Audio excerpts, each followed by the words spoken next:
Hello friends, എല്ലാവർക്കും happy life by നാനയുടെ ചാനലിലേക്ക് സ്വാഗതം ഉണ്ട് കേട്ടോ. അപ്പോൾ ഇത് നമ്മുടെ 2026 ആദ്യത്തെ വീഡിയോ ആണ് കേട്ടോ. അപ്പോൾ ഇന്നത്തെ വീഡിയോ എന്ന് പറഞ്ഞു കഴിഞ്ഞാൽ നിങ്ങൾക്ക് കണ്ടപ്പോൾ മനസ്സിലായി 2025 കുറേ ദിവസമായിട്ടോ നമ്മൾ വീഡിയോയിൽ വോയിസ് ഓവർ കൊടുത്തിട്ട്. അതാണ് കേട്ടോ 2025 എനിക്ക് എങ്ങനെ ഉണ്ടായിരുന്നു എന്നാണ് കേട്ടോ. അപ്പോൾ നമുക്ക് എൻ്റെ 2025 ജാനുവരി തൊട്ട് ഡിസംബർ വരെയുള്ള കാര്യങ്ങളാണ് ഞാൻ കൊടുത്തിട്ടുള്ളത് കേട്ടോ. അപ്പോൾ എനിക്ക് 2025 നല്ല തന്നെയായിരുന്നു. കുറേയേറെ എനിക്ക് എൻ്റെ പെട്ടെന്ന് പോയതുപോലെ എനിക്ക് തോന്നിയിട്ടുണ്ടായിരുന്നു. കാരണം എനിക്ക് കുറേയേറെ ഫങ്ഷൻസിന് കൂടാനായിട്ട് പറ്റിയിട്ടുണ്ടായിരുന്നു.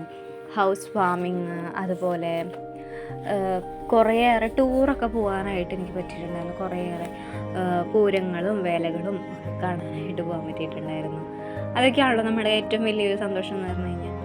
പിന്നെ അതുപോലെ തന്നെ എനിക്ക് ഇപ്രാവശ്യം എനിക്ക് എന്താ വെച്ചാൽ എനിക്ക് എൻ്റെ സെൽഫ് കെയറിങ്ങിന് കൂടുതലും എനിക്ക് വേണ്ടിയിട്ട് കുറേയേറെ കാര്യങ്ങൾ ചെയ്യാനായിട്ട് എനിക്ക് പറ്റിയിട്ടുണ്ടായിരുന്നു കേട്ടോ. കാരണം എൻ്റെ ഏറ്റവും വലിയൊരു ആഗ്രഹമായിരുന്നു എനിക്ക് ജിമ്മിൽ പോകണം എന്ന് കേട്ടോ. അപ്പോൾ എനിക്ക് ഈ കൊല്ലം അത് സാധിച്ചിട്ടുണ്ടായിരുന്നു. പിന്നീട് പിന്നൊരു സന്തോഷ വാർത്ത എന്ന് പറഞ്ഞു കഴിഞ്ഞാൽ ഞാൻ പ്രഗ്നൻ്റ് ആണ്. 3 മാസമായിട്ടുള്ളൂ. അപ്പോൾ ആ ഒരു സന്തോഷം കൂടിയുണ്ട് ഈ 2025 കേട്ടോ. അപ്പോൾ നിങ്ങൾക്കത് എങ്ങനെയാണെന്ന് അറിയില്ല. കാരണം എന്താ വെച്ചാൽ എൻ്റെ ലൈഫിൽ കുറേയേറെ കാര്യങ്ങൾ 2025 പെട്ടെന്ന് പോയ പോലെ എനിക്ക് എന്താ പറയുക, അത്ര സ്പീഡിലായിരുന്നു കേട്ടോ പോയത്. ജനുവരി ആയത് കണ്ടുള്ളൂ, ഡിസംബർ ആയി പെട്ടെന്ന് എന്താണെന്നറിയില്ല, അത്ര സ്പീഡിലായിരുന്നു. ഓരോ ഇതും ഡേ ടു ഡേ തുടങ്ങുമ്പോൾ തന്നെ വൈകുന്നേരം ആവുന്നതേ അറിയില്ല. കാരണം അത്രയേറെ ബിസി തന്നെയായിരുന്നു ജോലിയും. എനിക്ക് പിന്നെ അതുപോലെ തന്നെ മെയിനായിട്ട് എനിക്ക് സ്വന്തമായിട്ട് ജോലി വേണമെന്നായിരുന്നു. ഇപ്പം ഞാൻ ജോലി നിർത്തി കേട്ടോ. കാരണം പ്രഗ്നൻസി ആയതുകൊണ്ട് ഞാൻ ജോലി നിർത്തി. അതുപോലെ കുറേയേറെ ഫ്രണ്ട്സിനെ എനിക്ക് കിട്ടിയിട്ടുണ്ടായിരുന്നു കേട്ടോ. എന്നുവെച്ചാൽ എനിക്ക് ചാൻ്റെ എൻജിനീയേഴ്സിൻ്റെ റീയൂണിയൻസിന് പോയപ്പോൾ അവിടെ ഉള്ള കുറേ ഫ്രണ്ട്സിനെ കിട്ടി. അതുപോലെ തന്നെ ഞങ്ങളുടെ ഷോപ്പിൻ്റെ അവിടുത്തുള്ള കുറേയേറെ ഫ്രണ്ട്സിനെ എന്തിനു പറയണം, അത്ര അധികം എൻ്റെ ലൈഫിൽ ഞാൻ പറഞ്ഞില്ലേ, ഓരോ ഡേ ടു ഡേ ഞാൻ അത്രയും ഹാപ്പി ആയിട്ട് തന്നെയായിരുന്നു ഈ 2025 കഴിഞ്ഞു പോയത് കേട്ടോ. അതുപോലെ തന്നെ പുതിയ പുതിയ സിനിമകൾ കാണാനായിട്ട് പോയിട്ടുണ്ടായിരുന്നു. പിന്നെ ഇതിൽ കൂടുതലും ഞാൻ എന്താണെന്ന് വെച്ചാൽ ഹൗസ് വാമിങ്ങുകളും കുറേ ഹൗസ് വാമിങ്ങിന് പോയിട്ടുണ്ടായിരുന്നു. അതുപോലെ തന്നെ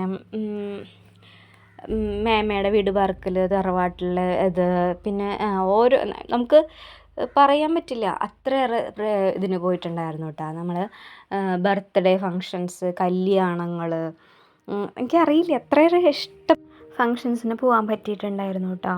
പിന്നെ എനിക്ക് ഏറ്റവും വലിയൊരു ആഗ്രഹമായിരുന്നു എൻ്റെ ലൈഫിൽ ഡ്രൈവിംഗ് പാസ്സാവാൻ. ഞാൻ ഒരു കൊല്ലം തോറ്റു, 2 വീലറിലായിരുന്നു കേട്ടോ. തോറ്റിട്ട് ഞാൻ വീണ്ടും അത് ടെസ്റ്റ് ചെയ്ത് അത് പാസ്സായിട്ടുണ്ടായിരുന്നു കേട്ടോ. പിന്നെ അതുപോലെ തന്നെ എനിക്ക് തൃശ്ശൂർ പൂരത്തിന് തെക്കേ ഗോപുരനടയിൽ പോകണം എന്ന് ആഗ്രഹം ഉണ്ടായിരുന്നു കേട്ടോ. അപ്പോൾ അതിലൂടെ പോകാനായിട്ട് എനിക്ക് പറ്റിയിട്ടുണ്ടായിരുന്നു. പിന്നെ സ്വന്തമായിട്ട് ഞാൻ പൂക്കച്ചവടം തുടങ്ങിയിട്ടുണ്ടായിരുന്നു. ജോലിക്ക് പോയി. പിന്നെ എൻ്റെ മുടി വെട്ടാൻ പോയി. ഇഷ ടെമ്പിൾസിൽ പോകണമെന്ന് ഭയങ്കര ആഗ്രഹമായിരുന്നു. പിന്നെ ഞാൻ ആദ്യമായിട്ട് സ്ലീവ്ലെസ് ഇടാനായിട്ട് തുടങ്ങി. അങ്ങനെ എനിക്ക് വേണ്ടിയിട്ട് കുറേയേറെ കാര്യങ്ങൾ എനിക്ക് ചെയ്യാനായിട്ട് പറ്റിയിട്ടുണ്ടായിരുന്നു കേട്ടോ. എനിക്ക് കുറേയേറെ ഫ്രണ്ട്സിനെ കിട്ടി. അതുതന്നെ ഏറ്റവും വലിയൊരു ഭാഗ്യമാണ്, കുറേയേറെ ഫ്രണ്ട്സിനെ കിട്ടുക എന്ന് പറഞ്ഞു കഴിഞ്ഞാൽ. അപ്പോൾ എനിക്ക് 2025 അടിപൊളിയായിരുന്നു. നിങ്ങൾക്ക് എങ്ങനെയുണ്ടായിരുന്നു നിങ്ങൾ കമൻറ്റ് ബോക്സിൽ പറയണം കേട്ടോ. ഇനി 2026 ഞാൻ കുറേയേറെ വിഷൻ ബോർഡ്സും മാനിഫെസ്റ്റേഷൻസ്, ഇപ്പോൾ അതൊക്കെയാണല്ലോ ട്രെൻഡ്. അപ്പോൾ അതൊക്കെ ഞാൻ ആക്കി വെച്ചിട്ടുണ്ട്. ഇനിയിപ്പോൾ എന്താണ് നെക്സ്റ്റ് അപ്കമിങ് ഇയറിൽ ഞാനുള്ള കാര്യങ്ങളും പറയുന്നതായിരിക്കും. Okay, thank you.